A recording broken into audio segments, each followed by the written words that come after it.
Isipin po natin, sir, there is nothing as West Philippine Sea. Wala po yun. That is a creation by us.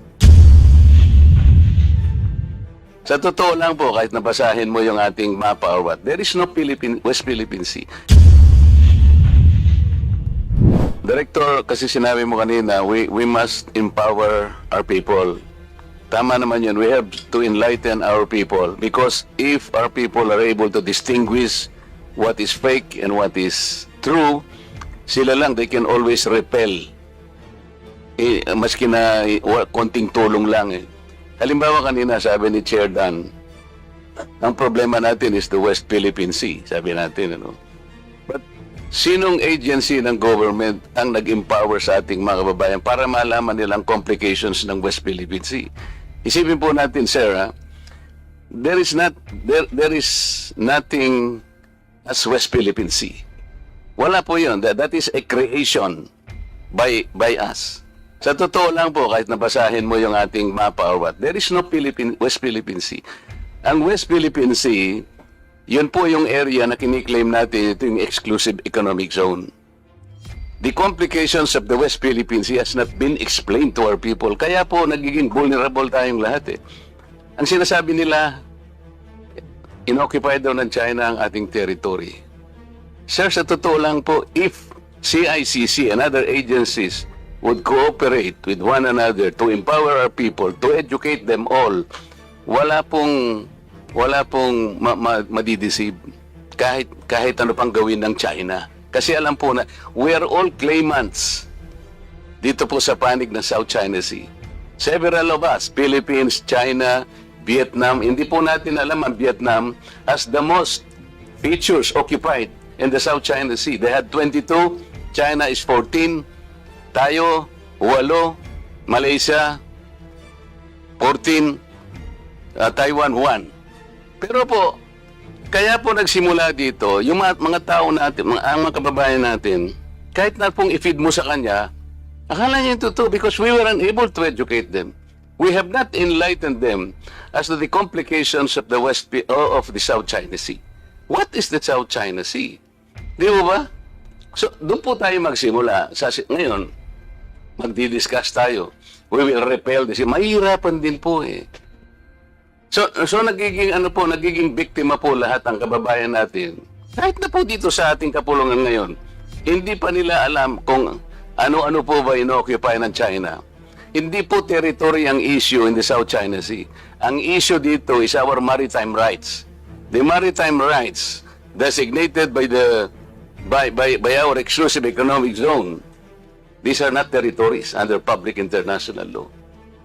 So, kailangan po tayong mag-educate. Tama po kayo sa premise nyo kanina, but until and unless you are able to educate our people on the complex issues surrounding the South China Sea, pare-pareho tayo pong mabibiktima. So yun muna, Mr. Chair. Maraming salamat, Congressman. I agree with you. But with all due respect, the policy of the government about the West Philippine Sea must be followed by all of us. Because people governing this country is elected by the people. And having a policy like what was delivered by the Coast Guard of this country, we have to adhere with that. So sige, proceed na po tayo CICC para pumunta po tayo doon sa tinatawag po nating deepfakes on how to analyze and to find out kung ito po ay peke o hindi. With the permission of the chair.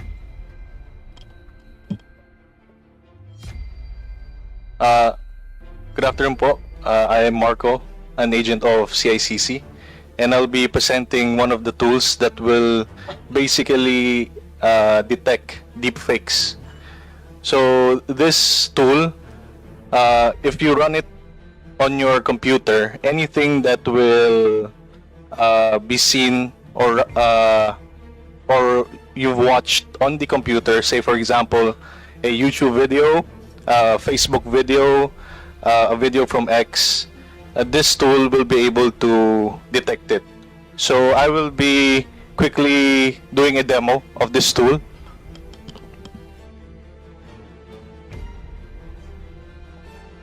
So one of our examples here is a deepfake video on President Zelensky. So this is publicly available on YouTube. So this tool, this app of ours is an app where you can install it on your computer. It acts somehow like an antivirus, and when you activate it, it will practically run like a background process. So if I run it now, as you can see here in the lower right, if I run it now and play the video,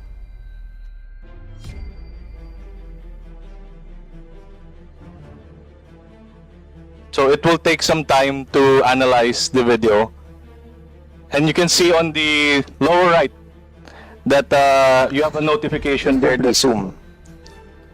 Zoom niyo yan. Yeah, on the lower right, please.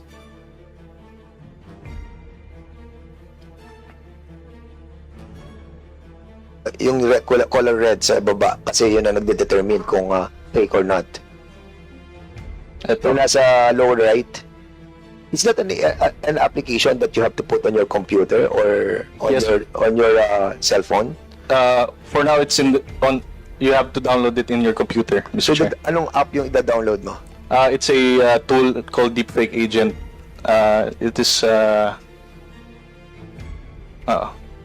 Sige, sir.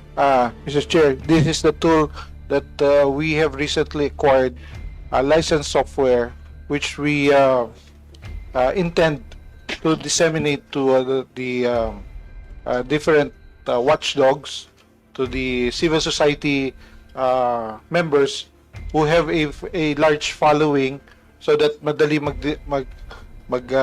report How about the members of this committee? Kasi kami rin, wala na naman kaming capacity to find out kung, well, lumabas nga yung pulburon eh. Minsan, nakukonfuse ka. What more? That's Yung right. others. So, mabibigyan din po kami ng ganyang, Well, Mr. Chair, the more the merrier, no? Okay. Because we will have a community-based fact checker. Hindi na siya controlled. These are independent fact checkers na who will only report to us. How will you do that? By registration. We have a policy right now that's being developed together with the other members of the Council of CICC as a guideline for reporting. You see, we have very limited manpower and very limited. If you have limited manpower, you cannot patrol the whole cyberspace. Sige po. So, pwede ba natin muna ituloy yan para makita natin kung paano, how it works? Sige, CICC?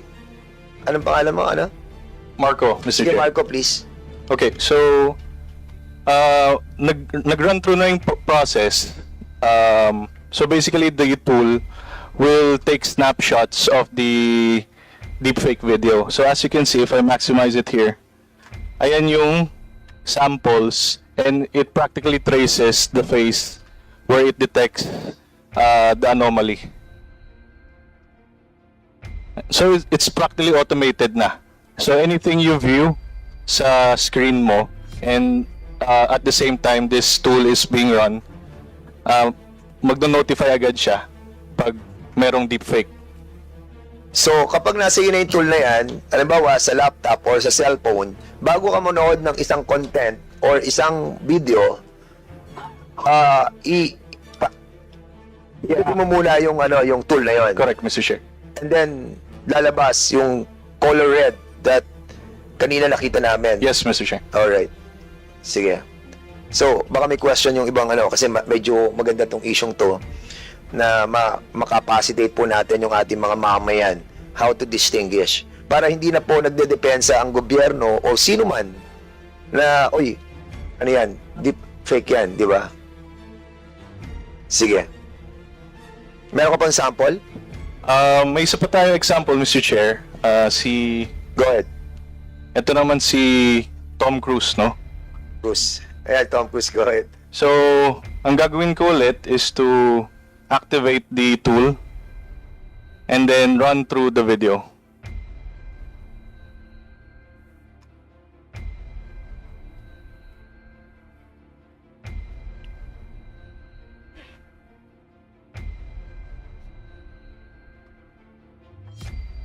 So it will take some time for it to detect.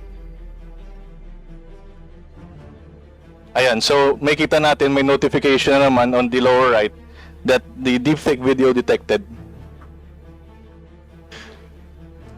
So ito naman, next scene is si Mark Zuckerberg naman nagkaroon ng deepfake video. So definitely our tool will be able to detect this. So the tool will run for 30 seconds lang, and then after that i-show na niya yung results nung mga nakita niya. Pwede ba i-download yung ano yan, yung tool na yan?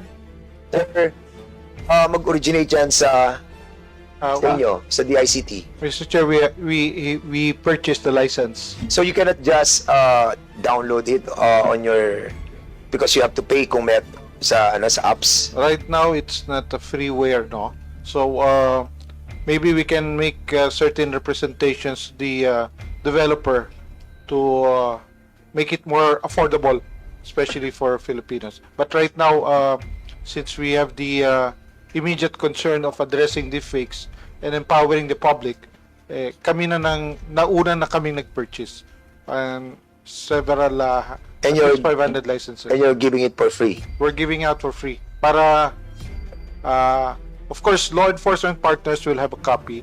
Civil society and leading civil society groups will be provided PPCRV, sila NAMFREL.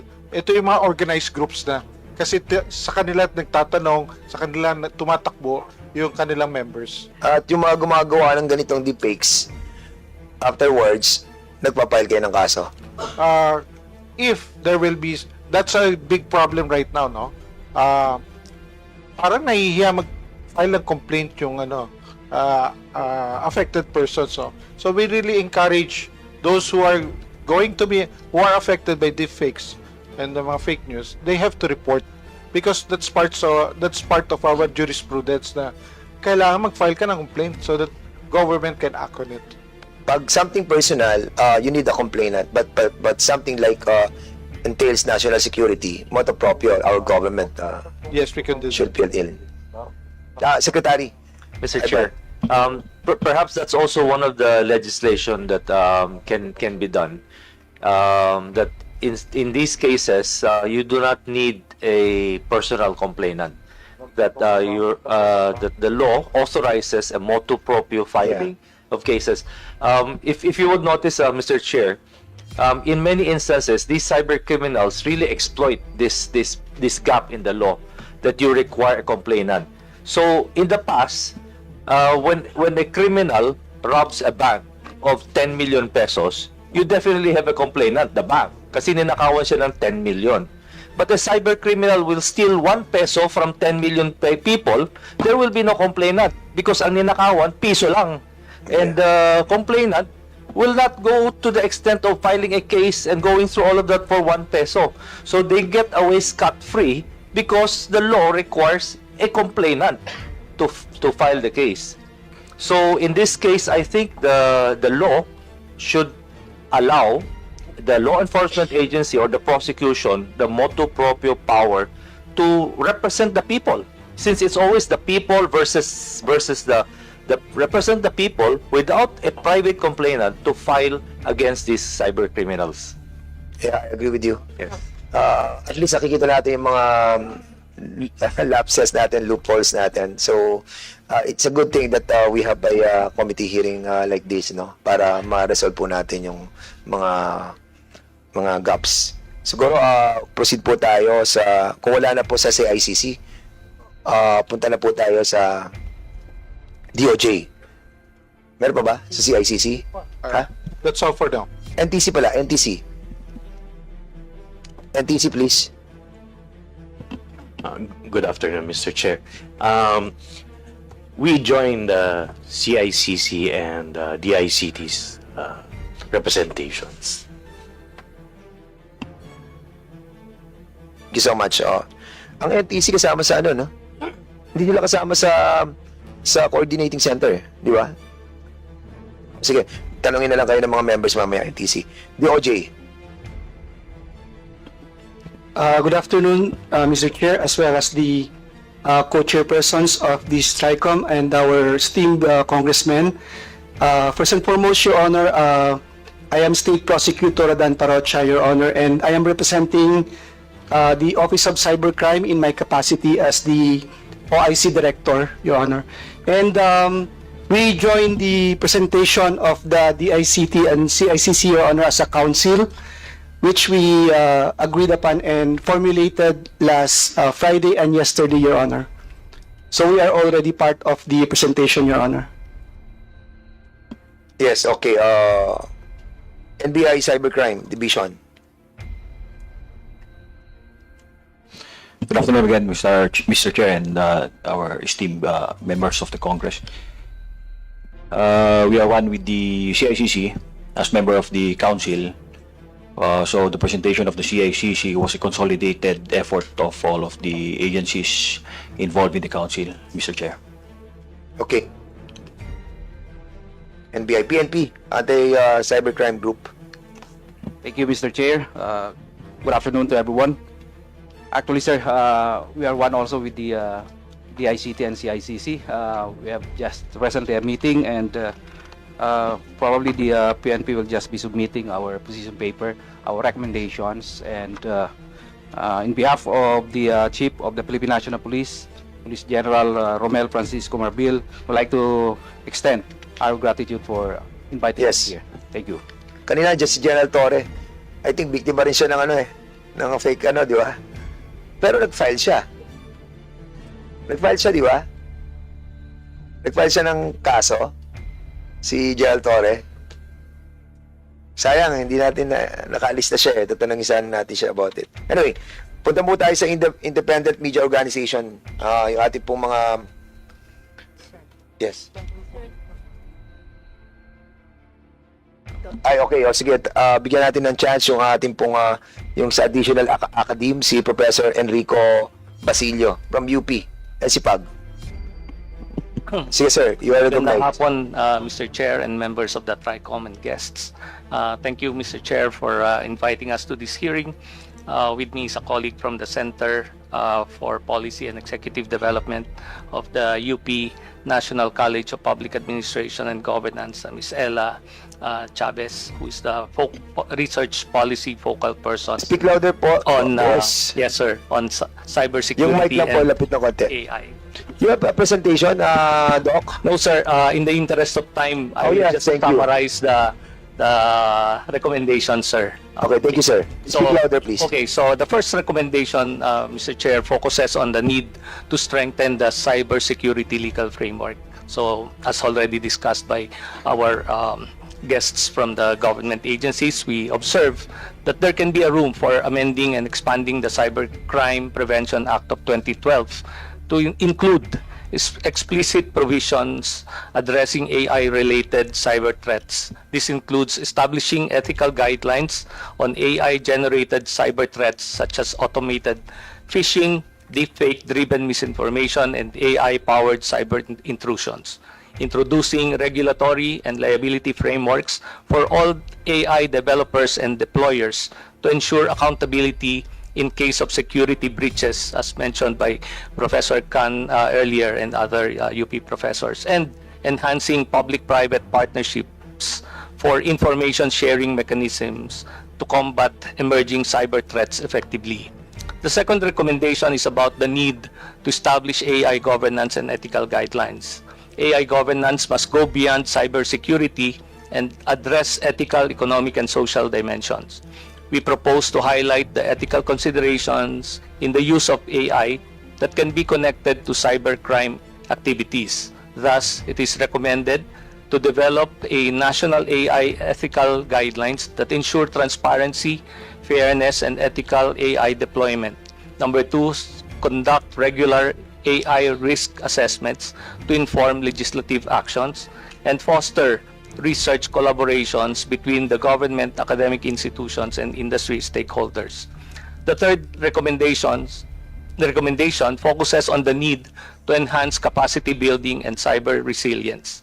Cybersecurity, Mr. Chair, is not solely a legal issue but a governance challenge that requires capacity building at all levels. So we advocate for the development of a national AI resilience strategy that includes threat detection, rapid response protocols, and continuous innovation in cyber defense, as well as conduct of cybersecurity training programs for government agencies, private sector entities, and law enforcement, as well as education campaign and advocacy initiatives on AI ethics and cybersecurity at the secondary and tertiary levels. The fourth recommendation has to do with the need to promote data privacy and digital sovereignty. Data is the backbone of AI systems. Therefore, ensuring strong data protection policies is paramount to safeguarding national security and individual privacy. We recommend, therefore, aligning the Data Privacy Act with international practices in AI-driven data security, establishing strict guidelines on AI data processing, consent mechanisms, and redressal procedures for data misuse, and encouraging investments in indigenous AI technologies to reduce dependence on foreign AI systems, in ensuring digital sovereignty. And finally, Mr. Chair, there's a need to consolidate and harmonize current proposed legislations on cybersecurity and AI to ensure that the best strategies are highlighted and included in addressing present and future conditions and concerns related to evolving technologies. So to conclude, the rapid evolution of AI necessitates a proactive, adaptive, and inclusive approach to legal governance. The privileged speech of Representative Ace Barbers has rightfully highlighted the need for urgent and comprehensive legislative action. The Center for Policy and Executive Development of UP-NCPAG, it stands committed to working alongside with policymakers, regulators, and industry leaders in crafting evidence-based, forward-looking policies on AI and cybersecurity. Thus, we would like to manifest, Mr. Chair, our participation in the ICT Technical Working Group Committee on the House Bills on Artificial Intelligence. And we will submit formally our position to the joint committees. Maraming salamat po at magandang hapon na po sa kanilang lahat. Yes, thank you so much, sir. So, mag-proceed po tayo sa Independent Media Organization website. Konti na lang po to. And then our mga vloggers, and then we can start the interpellation. So, si Miss Ellen Tordesillas, President ng Vera Files. Ma'am, you are recognized. Magandang hapon po, Chairman Fernandez, saka yung mga co-chairs itong sa Joint Committee, at saka lahat na, the Honorable Congressman here. Ako po si Ellen Tordesillas, isang journalist. Tama ba? Kasama po ako sa founders ng Vera Files. Vera Files is ito. Okay ba? Yeah. Okay. Vera Files is a non-profit media organization registered with the SEC. Okay. Our objective in forming Vera Files is to advance excellence in journalism, which we consider as an important pillar of democracy. Okay.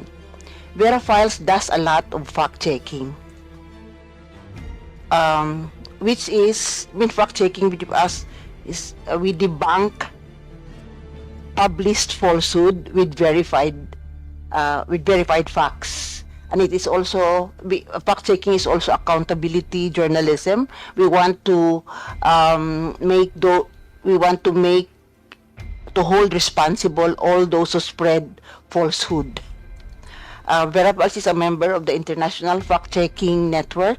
It's an organization of more than 170 fact-checkers all over the world who adhere to international standards in fact-checking.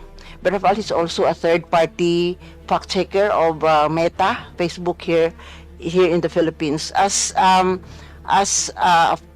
third-party fact-checker of Meta, we don't block, we don't delete falsehood that are proliferating in the platform.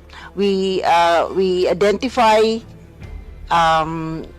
what are false, misleading in the platform to help the platform become more safe and to prevent harm for those who are visiting the. I mean that's the purpose of Meta's setting up the program of fact checking in their platform. Then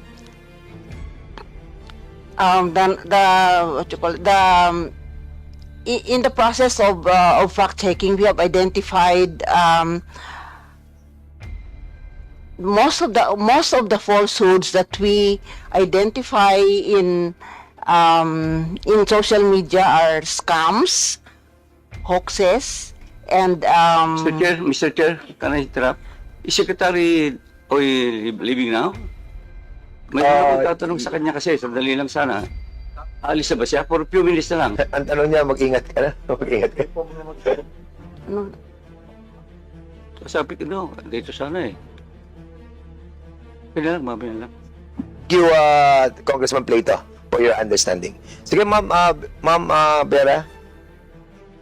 tuloy ako. Opo, Ma'am. Sige, okay. Sa pag-check namin sa as a third party fact checker of Meta, ang mga nakikita naming karamihan na falsehood, you know, I try to avoid the term fake news because it's an oxymoron actually, because when we say fake news kasi, the term fake news kasi undermines the value of news, which is, you know, pag news kasi dapat totoo yan eh. Pag hindi totoo kayo, chismis yan. So pag linabi mong fake news, parang, di ba, oxymoron. You don't modify something that is true with the word fake. Pero anyway, nagiging ano na kasi parang Colgate, no, tsaka toothpaste. Pero anyway, but anyway, what do we fact check? We fact check falsehood, lies, which are proliferating in social media. We follow criteria in deciding which to fact check. Dahil sa dami-dami talaga, tama yung sabi ni Chairman Fernandez, na talagang pag nagba-viral in thousands in a matter of minutes and hours, ganon. So may criteria kaming fina-follow what to fact check. Number one, it should be a statement of fact. Hindi kami nagpa-fact check ng opinion, hindi kami nagpa-fact check ng fiction, di ba? Hindi kami nagpa-fact check ng prediction. Di ba? Pag sinabi mo kasi na we expect the Philippines to be to belong to the first world group in 5 years, hindi namin pwedeng fact check yan, di ba? Kasi wala pa namang 5 years, ganun. So anyway, number one, it should be a statement of fact. Number two, it should be relevant. Kasi kahit naman may false one, hindi ko ipa-fact check kung ano nangyari kay Maris Racal at kay Anthony Jennings, no? Kasi ano naman relevance nun sa general public, di ba? So kino-consider namin yung relevance. Saka isa pa is, ang third is, kaya ba namin i-fact check sa madaling panahon? Kasi iba kasi ang fact checking kaysa investigative journalism. Ang investigative journalism kasi it will take weeks and months, gano'n. Ang number one, ang importante sa fact check is to stop the spread of falsehood. Agad kailangan mo ma-stop. So kailangan, kaya ba namin ito i-fact check at least one day, you know? Mahaba na kasi yung one day, but mahaba na siguro yung 2 araw. Kailangan ma-stop. Tsaka kailangan kasi pag nag-fact check kami, we debunk falsehood with verified facts. Hindi namin pwedeng hindi kami pwedeng magsabi lang na mali, ganon. Kasi di ba, pangit naman yung na-fact checker ka, tapos yung fact check mo mali rin, di ba? So, kailangan verified facts. And number, ang additional criteria namin is yung virality. Kasi kung mas viral, mas urgent yun na yun ang isa-stop na, yun ang uunahin namin, ganon. So yun ang aming mga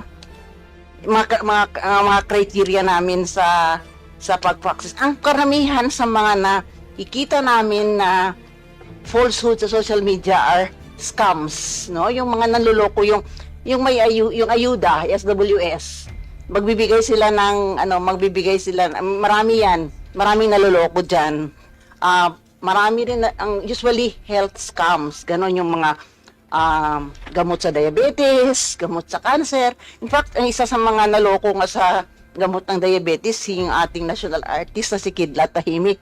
Nakabili siya ng package ba yun na binibenta ng diabetes. Hindi naman. Kasi ang mga nanloloko kasi dito, they earn money by the clicks, di ba? So, gagawa lang sila ng mga headline na clickbaits, they call it clickbaits. The moment nag-click ka, kikita na sila dun eh. So, wala namang laman yung kanilang website, pero kumikita sila dun. So, tingnan, marami. Tapos hoaxes, yung mga namamatay, like, namatay si Jackie Chan. Yan, kahit na, magugulat ka, di ba? Magugulat ka. Tapos,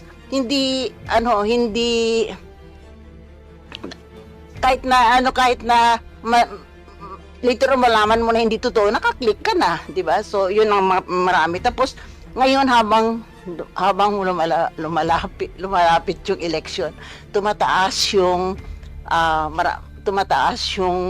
falsehoods na lumalabas related to sa election. So, medyo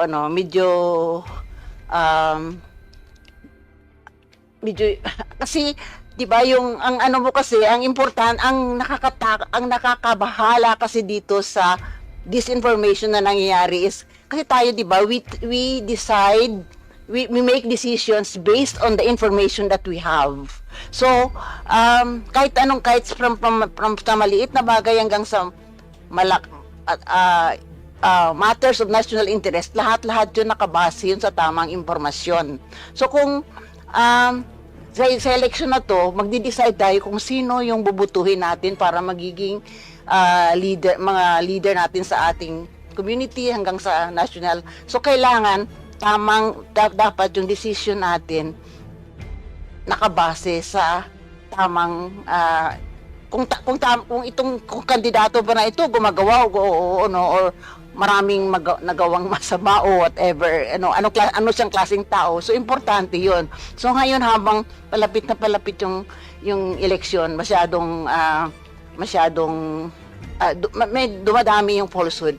So, as third-party fact-checker ng Facebook, kasi maraming nagagalit sa amin dahil akala nila nagbablock kami ang nagdi-delete ng mga post. Hindi nangyayari yun. Di ba sabi ko kanina, kinaklasify, pag may nakikita kaming falsehood sa Facebook, everyday, pagkagising namin, yun ang trabaho namin, to scour the social media of false and lies that are proliferating in the platform. So, ginagawa namin, so yun, may proseso kami para masigurado na yung aming fact check ay nakabase rin sa facts, ganon. So sinasubmit namin sa Facebook yon. Ang Facebook ngayon ang magde-decide kung anong action ang gagawin nila doon. Ang ginagawa ng Facebook usually is binababa nila yung false na yung maling post, binababa nila sa kanilang feed. So, ibig sabihin nun, kung i-click mo yan, hindi na yan basta-basta magsispread. So, ang mangyayari dyan, malilesen yung kita kasi hindi na yan basta nakikita, malilesen yung kita nung nag-post nung maling, ng maling post, gano'n. Tapos, tapos pag kinlik mo yan, pag kinlik pa niya para i-share sa iba, may lalabas na advisory na this post has been tagged by Vera Files as false. Tapos kahit yung beneficiary, yung target na papadalhan niya, magkakaroon din ng ganong notice. So pero nandyan pa rin sa platform yung kanyang post kasi hindi sabi kasi ng Facebook freedom of expression kaya hindi nila yan dinidelete.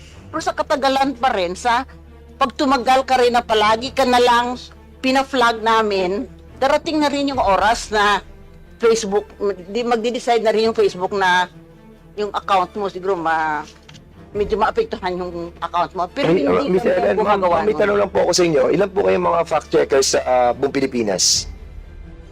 Dalawa lang kami dito ang Ano po isa? ng Facebook. Aside from Verify, Vera Paz Rappler. saka Tapos, Rappler po. yung sinasabi ko kanina, yung IF, dalawa lang kami dito. Ang Philippine-based. Meron pa isa kasi yung Agence France Press, ganon. Pero yung, Ma'am, speak louder po. Hindi po namin kayo madinig. aside kasi from ang Philippine registered na fact checker is Vera Paz and Rappler, pero meron pang isa dito na nag-operate dito sa Pilipinas, yung Agence France Press, which is an international organization. They fact check, but there are 6 mayroong yung certified ng IFCN,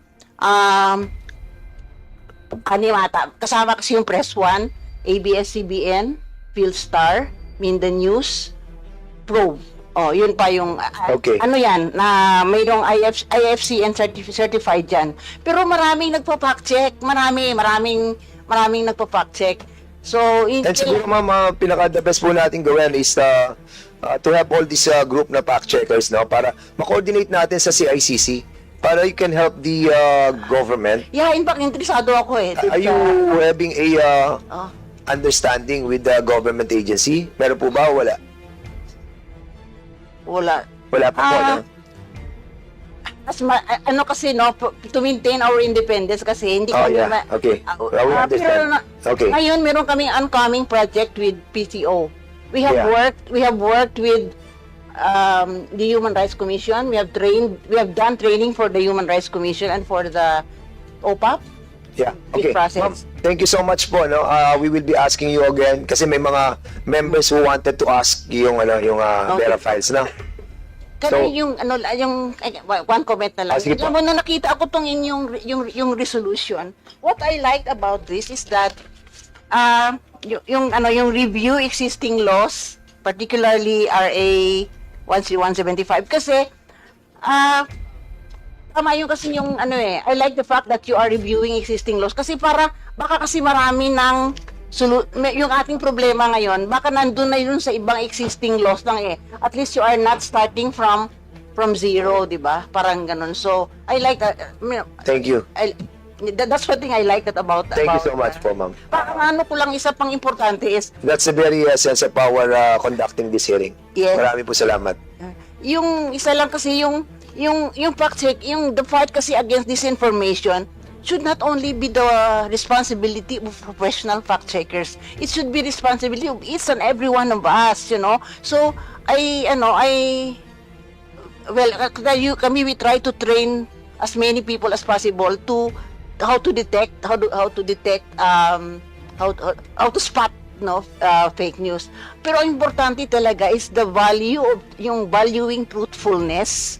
Kasi dapat pag may nakita tayong lies and falsehood, dapat maano na tayo yung antena mo dapat mag-on at saka mag-turn off ka Kaya lang, I'm worried sometimes that we take the lack of truthfulness parang casually for granted. So I think we should, yun ang pinakaano ko is, I think we should strengthen our appreciation for truthfulness. And it should not start only, it should start, the school should as Yes, ma'am. Meron lang interjection si Congressman Barbers. Barbers, can you, Thank you, Mr. say Chairman. something, please? We appreciate, Ma'am Ellen, yung iyong comments, no? Dahil gaya rin po ninyo, gusto rin po natin na puro katotohanan din yung nababasa, nakikita, napapanood sa social media. Matanong ko lang po kayo sa inyong personal na opinion na Miss Ellen, ano ba ang opinion nyo tungkol sa mga vloggers? Kaya sinabi ko kanina, I'm a journalist. Yeah. Kasi merong mga journalist na nagbablog, di ba? But blogging does not make you a journalist.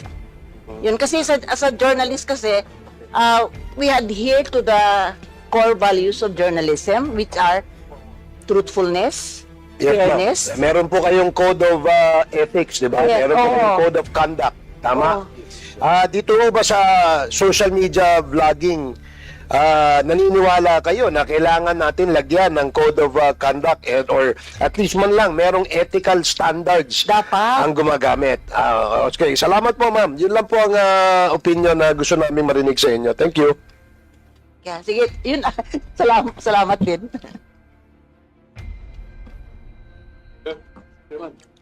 Chair.